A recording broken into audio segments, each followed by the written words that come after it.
Last time we went exploring with the Lukari vessel the Concordia, and among some fantastical encounters with spaceborne lifeforms, we encountered a planet that showed signs of recent protomatter activity which had wiped out all organic life on the surface. This planet had also had its culture contaminated by the presence of Starfleet officers from the 23rd century, who are stranded on its surface from Station K-13. Since then, the revival of those in stasis from the station proved not to be without complication, and Captain Ezri Dax of the USS Aventine was appointed to oversee the issues that might arise from trying to acclimatise 23rd century Klingons and Starfleet personnel to the fresh idea of the Khitomer Alliance. Her past experiences in Starfleet and Klingon culture made her the ideal choice. She even recites the tale of how Kahless the Reborn battled alongside the Federation in the Iconian War as part of her plea to bring the Klingons on board, and it worked. As for the Lukari, well, they've been hard at work creating their own vessels based on Federation inputs, and produced their first in a new line of ships not too far off of Federation-level tech. While Starfleet is impressed with their science, General Rodek of the Klingon High Command has been inspecting their troops and found that the Lukari military is nothing to be sneered at either. They just lack a little experience, but are quickly adapting. The Lukari have discovered some unusual activity in an unexplored region of the Alpha Quadrant. The data suggests another weaponized use of protomatter, similar to what happened recently at Draconis 3. The Klingons have sent a ship out to assist with the Lukari investigation there, and we'd like you to join them. If the Tzenkethi are involved, we need to know about it fast. Behind the scenes, from what the game has presented, General Rodek has been meeting with Lukari Colonel Tanu after they uncovered signs of more protomatter activity. Together, they have formed a joint mission to investigate, so Starfleet is sending us along too. As for this new Lukari ship, well, Captain Kumarki has been spearheading the move for further exploration, so she's somewhat of the natural choice. Plus, she's become a bit of a celebrity among the Lukari. Our first contact with another species came not from the Federation, but from this sector, Ferenginar, to be precise. While the Ferengi have not always been the best of neighbors, they have provided us with valuable data on this sector, for a price, of course. The Haran Z system, our destination, is a complete unknown to Starfleet. Despite it being in the Alpha Quadrant, it's still quite far out from Federation space, so this should be interesting.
On entering the system, we get a good look at our allies, the IKS Kor, a Krak-class battlecruiser, and it's a variation of the Moch class. Funnily enough though, the Mo class was designed to be a small battlecruiser with a focus on manoeuvrability, then someone thought it a good idea that they should just make it more heavily armoured, sort of reverting some of those changes. Nevertheless, it is still a hard-hitting battlecruiser developed during the Iconian War. And as we arrive, General Rodek contacts us. Guavan, I am General Rodek, Security Advisor to the Lukari. I have read your report on the incident at 20 Draconis. If the Tzenkethi are behind all this, we must be ready to meet them in battle. Rodek, unbeknownst to all but a few, is actually Kurn, Wolf's brother, who had his identity altered for his protection when the House of Moch was disgraced. We'll start by asking why he's been assigned to this. I have met the Tzenkethi in battle many times. I know how they think and how they fight. Because of this, I have been assigned to investigate the protomatter incidents here. The Empire wants to know more about the Tzenkethi's new weapon. We'll follow up by asking what it is they've discovered. We know the Tzenkethi have developed a protomatter weapon, What we do not know is why. They have not attacked any of our enemies with this weapon. This is puzzling, considering their proximity to several key Federation systems. The Empire has asked, what drives the Tzenkethi to use such a weapon, and I intend to provide the answer. The Lukari are just ahead, and eager to begin the search. We move off to meet up with the Lukari vessel, its first mission outside of Shakedowns, the LSS Raskava, a Hokun science ship. The first vessel made entirely by Lukari engineers, inspired though by the designs shared from the Alliance. Specifically, this Lukari vessel even has protomatter facilities aboard it, as the Lukari have actually been able to work with this substance safely for quite some time. We open hailing frequencies to its captain to say hello. It's good to see you again. It looks like we have another incident to study. We sent out a number of long-range sensor probes to this sector recently. After the events of 20 Draconis, I took the liberty of setting the probes to scan for protomatter. I'm afraid they found something. Let's begin our search by sending a short-range probe to the nearby planet. So, how's the ship holding up, Captain? Yes, the project was a community effort designed by some of our best and brightest. With the help of our allies in the Alliance, we were able to finish construction and the shakedown cruise faster than anyone expected. The Raskava may not be as large or impressive as some ships, but she's ours, and she's ready for the job. Well, congratulations. She's a fine ship. Now, let's get this investigation started. Protomatter is the weapon of a coward, but we respect its power. Protomatter can also be quite beneficial, General, when used properly. It takes a little time to reach Haran Z1, where we then deploy a probe to its surface. The probe is away. The atmosphere of the planet is so thick it will take the probe some time to get through the interference. While the probe is busy, we can collect data from the planet's moons. At least one moon has signs of protomatter energy. A closer look will give us more information. Perhaps the probe's information will give us more insight as to why these attacks are occurring. By the time we make our way to the first of the moons, there's still been no response for the probe, so we give the first moon a scan. Most curious. This is a Class Y moon. It's incapable of sustaining most known life forms, but it was scorched by protomatter recently. Why would anyone devastate such a place? I think we should take a look at the next moon. Well, Class Y still can support some life. There's Tholians, for example. Although... Perhaps they use the moon as a test site for the weapon. Yeah, that makes a lot more sense. If so, it was a poor choice. Why scour a world already devoid of life? It sickens me to see protomatter used like this. We scan the next closest moon. Another enigma, I'm afraid. This is a Class D moon, similar to Luna in the Sol system. Incapable of supporting life, and yet it has been hit by a protomatter. Why? Perhaps the third moon will have some answers. Let's take a look. Another uninhabited moon, but one quite different from the first. What is the pattern? This makes no sense. There is no tactical pattern to these attacks. There must be a reason, though. Let's figure this out quickly before more lives are lost. We blitz through the system at maximum impulse at Kumaki's reminder, now aware that every minute we spend here gives the Tzenkethi more time to deploy their weapon elsewhere. Scanning. The moon is Class L. I'm picking up some ruins on the surface, some simple life forms. There's evidence of crude attempts at terraforming, but no signs of a protomatter detonation. It looks like there was an attempted settlement on this planet, but the project was abandoned. By the look of these readings, it took place over a century ago. The probe we sent to the planet is active now. It's sending data back to us. Well, go ahead, tell us what it reads. I'm detecting incredible levels of radiation, atmospheric pollution, ruins of great cities, and... Oh no. Based on these scans, I believe this is the planet Kentar. The original homeworld of my people. There are no signs of protomatter here.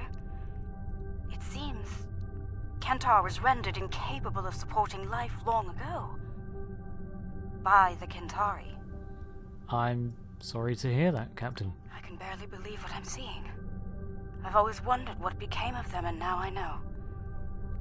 Most Lukari thought something like this would happen, but some of us hoped they would see reason and overcome it. It saddens me deeply to see otherwise. I sort of understand. I suppose you have some questions for me. Yes, you've already mentioned how the Lukari were from Kentar, but who exactly were the Kentari? Once we were all Kentari. Those who followed the teachings of the scholar Lukar came to be known as Lukari. The Kentari were obsessed with power and material wealth.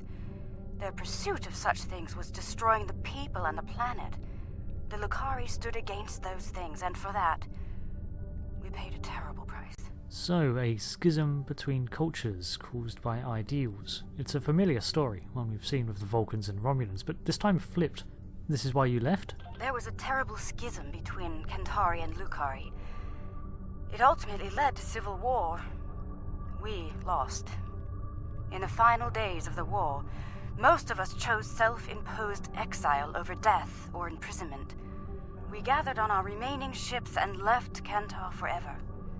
To this day, that event is known as the Great Exodus. It's very much like the sundering of Romulus and Vulcan. So, the Lukari left Kentar to its own devices to find a new home. This must have been centuries ago, but surely you still have records, yet you seem so surprised. Much about Kentar was stricken from our records, including its location. Only a few Lukari know of the homeworld. My crew and I were not among their number until now. It is a shameful matter that many of us would like to forget. I understand, but forgetting history never really works out well. Well, apparently that doesn't change the fact that this is a dead system.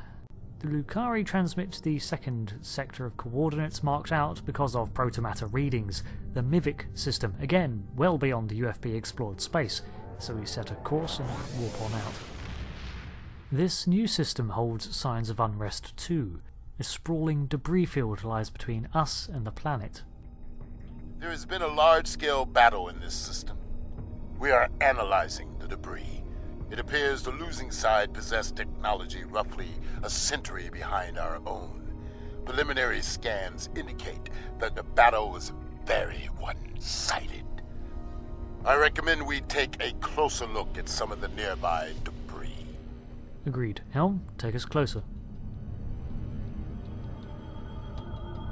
Our scans are showing the wreckage of dozens of ships. They weren't all military either. I'm seeing remains of freighters, mining ships, research craft, even luxury vessels. So this looks like people trying to escape the planet were also shot down. Was this the Tzenkethi, General? Unclear at the moment. We have not detected any Tzenkethi debris in the field yet. Whoever did this was powerful, but not honorable. There is no honor in attacking the weak. I'm detecting strong energy signatures ahead. Further scans may prove to be more conclusive. We've seen our fair share of battlefields, armies clashing and such, but this isn't the site of a conflict, it's the site of a massacre. Around 50 ships were involved in the battle.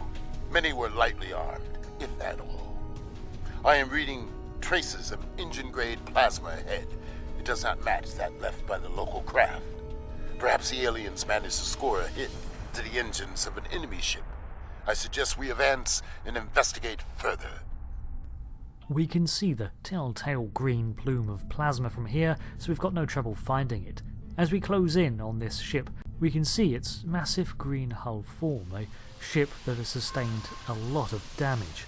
Its size alone marks it as radically different from the debris around it. This battle couldn't have happened too long ago. There are fires still burning from the oxygen presumably remaining within the vessel.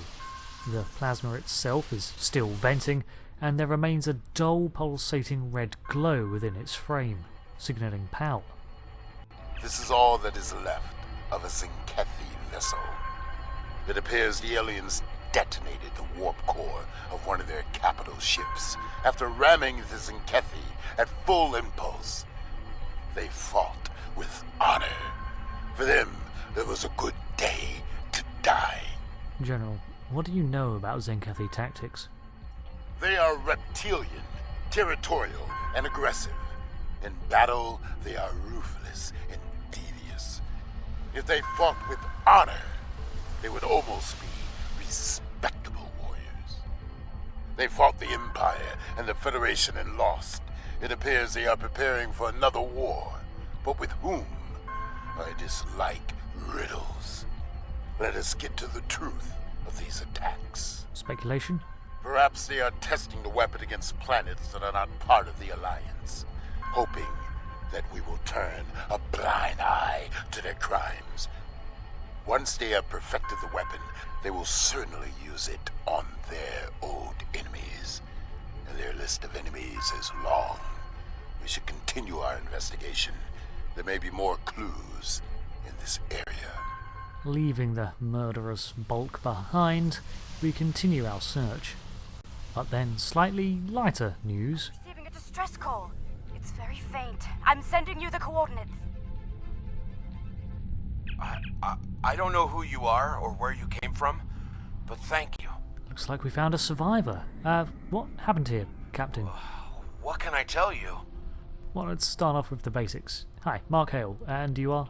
Egan Burin, captain of the Pavini starship Bastion. Or what's left of her, anyway. Most of my crew was planetside on shore leave when the invaders warped into the system. We went into battle with a skeleton crew. It's a miracle we survived. It seems so. Do you need help getting somewhere? Allies, a nearby starbase, somewhere safe? No, we had no colonies, no allies from other worlds. Until today, we were our own worst enemies. The powers that be on Povin fought amongst themselves from time to time, and everyone thought we were one step away from a global war. In the end, we put all of that behind us to fight these aliens as one. And we still lost. So, this species is technically a first contact, but I'm not rolling out the red carpet at the moment. But tell me, Captain, was the word Tzenkethi thrown around at all? I honestly have no idea. Until today, we had never seen them. We hailed them. They didn't answer, and then they started shooting. They just kept firing, even when we tried to surrender. And then, some sort of energy bomb went off on the homeworld. It killed everyone. They finished off the rest of our ships and left. Somehow they missed us. Well, it's just lucky that we found you. What can we do to help you? There might be survival pods from other ships out there among the wreckage. Could you look for them? We're doing all we can to keep life support running over here. I can't start a search and rescue operation on my own. If you have any engineers you could loan or some spare parts, my crew and I would be forever grateful. We beam over an engineering team to their vessel to help get it repaired, and the next few minutes are spent searching for escape pods. Fortunately, we do find quite a few. Someone heard! By all the gods, someone heard the signal! I'm saved! I thought no one would come! Thank you, strangers! Thank you! Thank you, whoever you are. Thank you. We keep this up until we receive word that the Pavini vessel is stable and ready to continue the search by itself. Thank you again. May we seek asylum among your kind? Please, we don't have anywhere else to go. I don't foresee that being an issue. Our closest space station is actually K-13, which is a bit battered, but currently being overhauled, so there's a lot of Federation ships there. I've confirmed the captain's story. The planet nearby was hit by a protomatter blast. Estimated casualties in the... Check your long-range sensors. It just happened again. Another detonation. It is time for a reckoning. The Tzenkethi must pay for their crimes.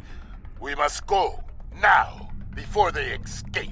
With no time to delay, we set a course for the fresh reading, the IKS Kor system. Sure enough, we catch the Tzenkethi red-handed. The planet itself has signs of a pre-industrial civilization, and the moon has recently suffered a protomatter event. and now there are Tzenkethi detected on the planet's surface. Whatever the Tzenkethi are doing down there, we need to stop it. Now. Tactical options? Target their cruisers first, if possible. The support they provide to their allies is difficult to deal with as long as they are active. Now is not the time to sit and chew ligament. We should strike now, before they can destroy another planet. Whatever the Tzenkethi are doing down there, we need to stop it. Now. Alliance vessels. This system has been claimed by the Tzenkethi warships! Red alert! Presence is unnecessary. Leave at once. So this is the first time we've seen a Tzenkethi, the hulking lizard forms taking up most of the view screen. Well, that's not going to happen, Captain. You were warned. So be it. We now walk on the path of violence. To battle, Kamaki. Fight well. Do not fear death.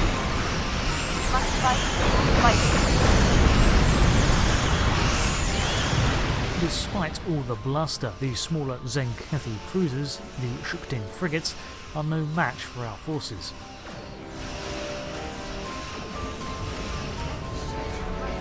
However, the larger Razbej is somewhat hardier. These vessels are heavily front-loaded in terms of weaponry, which creates a unique weakness.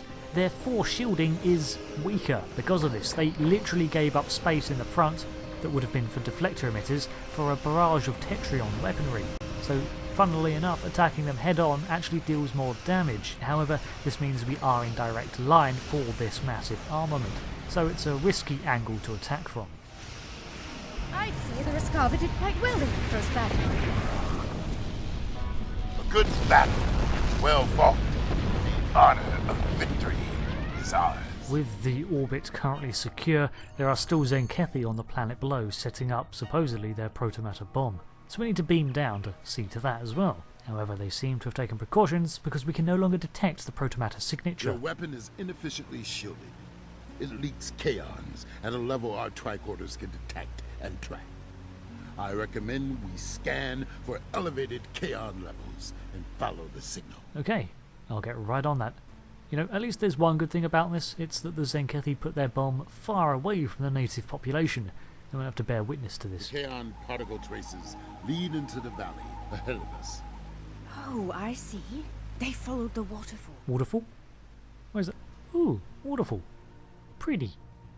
In fact, this world is a veritable garden. So, with the away team, Rodek and Kamaki, we set off through this young world to find those that would destroy all this. It's hard to ignore the view. A lot of this plant life on this planet has the same purple reddish hue, which we could even see from orbit, massive forests and an expansive ecosystem.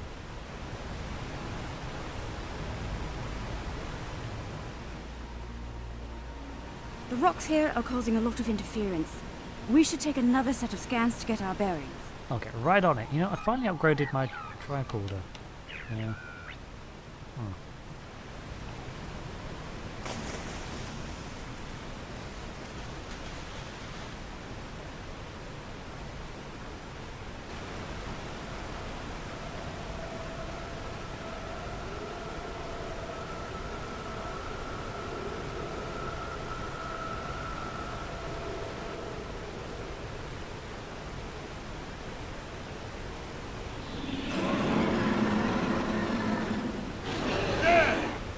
Tzenkethi! They're big and angry. We now walk the path of violence. So be it. Attack! Come, Tzenkethi. See our true warrior fights. You will not stop us. Battle in the plunge pool of the waterfall is a ferocious one, but the Tzenkethi gave up a serious advantage by joining us down here.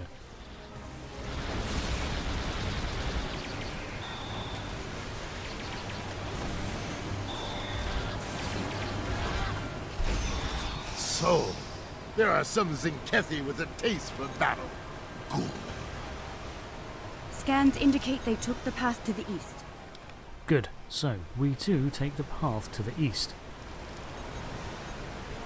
Why would they destroy entire planets? I know, I mean, look at all of this. It's fascinating. We should come back and study this place later. They must find some tactical advantage in these actions, for some reason. We push on, climbing up this ridge until Kumaki detects more life signs ahead of us. I'm reading Tzenkethi life signs ahead. They are waiting for us. Ah, good. We will meet them in glorious battle. Now, despite Rodek's exuberant declaration that we meet them in head-on, glorious, amazing, honourable battle, I decide to see if we can just, shoot them from up here with the height advantage. Unfortunately, the makers of the game have already decided that's not an option, and there is an invisible wall in the way. So, much to Rodek's approval, we are forced to meet them head-on in battle.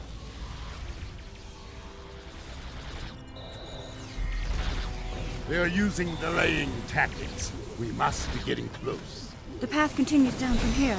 The protomatter bomb is still ahead of us. The Kaon levels are rising. We're getting closer to the protomatter bomb. We push on through the undergrowth and the forest, only to encounter a third wave of Tzenkethi. Stop them! This world must be cleansed! Ha! They fight like cornered rabbit tars! I can smell their fear. There, just ahead. I see guards. We must be close.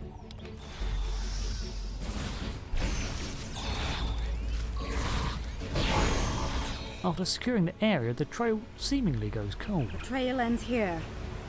I'm reading Tzenkethi life signs inside that blocked-off cave. Yeah, but unfortunately it's going to take us ages to dig through all of that. I'm reading a tunnel behind that waterfall. One that leads to the cave. We must move. Quickly. Ah, super easy. Barely an inconvenience. Okay. Move swiftly, and we can take them by surprise. We push on up, past the waterfall and into the cavern behind it, just as predicted. What greets us is a dull glow of orange machinery and violet light emanating from strange crystalline formations. However, before we can take a look through them, the Tzenkethi attack inside. They only left a few guards. They clearly did not notice the sentries. We rapidly neutralize the cavern's inhabitants and move to investigate the machinery they have set up. Look! They've set up the protomatter bomb in here. But we'll need to clear the Tzenkethi from the cave before we can do anything about the bomb. Wait, you can detect more? I thought the area was secure. Oh my. That is a huge protomatter matrix. It's controlled by 3 regulator consoles, all active and cycling towards detonation. I can shut it down, but I need time. Cover me while I work. For the next few minutes, we have to protect Kumaki as she moves from the Alpha, Beta and Gamma consoles to defuse the protomatter bomb. More Tzenkethi! Defend the Lukari! Shutting down Pylon Alpha. For honor! For the Empire! Continual Tzenkethi reinforcements soon beam in to try to stop us, including the occasional operative who aims to undo the captain's work. Your path of violence ends here, Tzenkethi. Soon, victory will be ours. Keep fighting! Shutting down Pylon Beta now. Pylon Beta is shut down.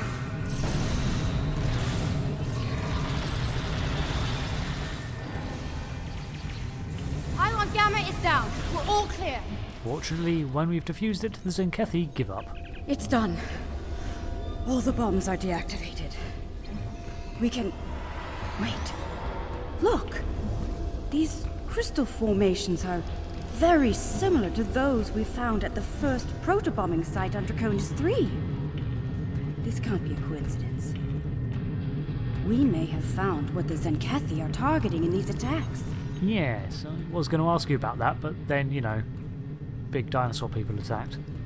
While we take a minute to speculate on the nature of these crystals, Rodek receives a communication from his ship. Word from the Kor. Tzenkethi ships are dropping out of water. Of course they are. We'll have to dismantle all of this later. Right now we need to intercept those ships.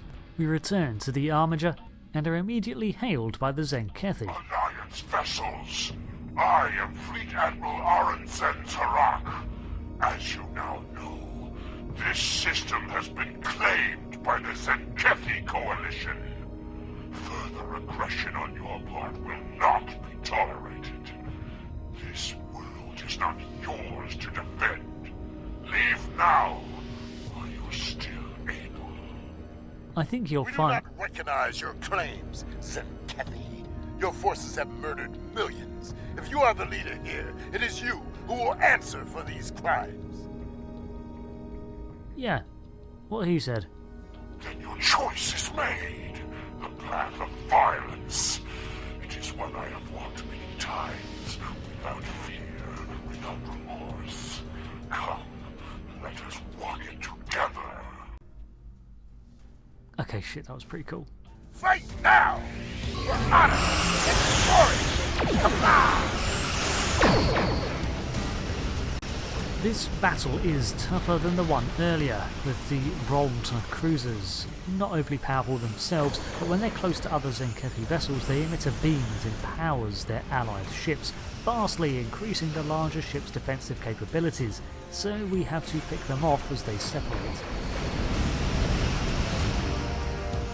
Eventually we do manage to take them out, leaving a final Rustbej battleship. Although this ship itself weathers our barrage for a long time before finally giving out. This is far from over. Tell me, the Tzenkethi will not be denied.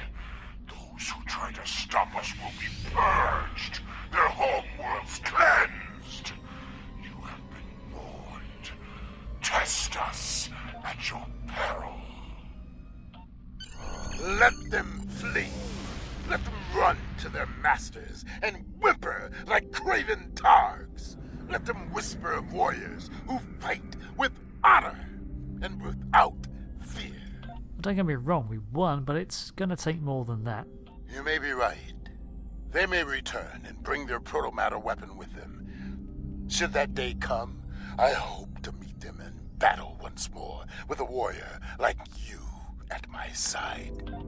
But for now, I must return to the Empire. There is a matter of great importance that I must investigate there. Well, I won't pry, but good luck, General Rodek. I think we've found a big piece of the puzzle. I believe the Tzenkethi are targeting planets with concentrations of those strange crystals. But why? A riddle for another day, I suppose. For now, we should return and share what we've learned. About everything. Including the fate of Kentar. Do you think they managed to survive somehow? I mean, it's possible. You guys had interstellar travel. They did too, presumably.